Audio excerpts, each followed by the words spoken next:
এক রাতেই নিঃশেষ পুরো পরিবার, মারা গেলেন 4 সদস্যই। স্বজনদের আহাজারিতে ভারী চারপাশ।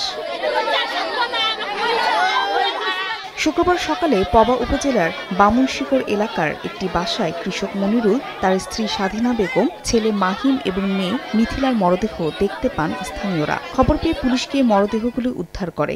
এই সময় মনিরুলের লাশের পাশে একটি চিরকুট পাওয়া যায়।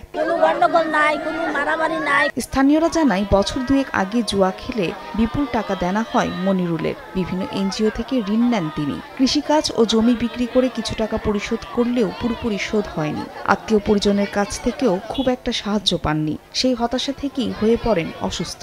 আগে জুয়া খেলেছে, বাপ মায়ের ধার শোধ করে দিস, এখন করে না। পারিবারিক একটা হতাশা, আর্থিক ঋণ ও তারপর চিরকুটে লিখে গেছে যে আমার এই মৃত্যুর জন্য, পারিবারিক হত্যার জন্য কেউ দায়ী না। পুলিশের ধারণা, ঋণের বোঝা সইতে না পেরে স্ত্রী ও সন্তানদের হত্যার পর আত্মহত্যা করেন মনিরুল। স্ত্রী, তার ছেলে এবং শিশু কন্যা সবাইকে আশ্রয় করে হত্যা করা হয়েছে। আত্মীয়স্বজন যারা আছে তারাও বললো যে চিরকুটের লেখাটা উনারই।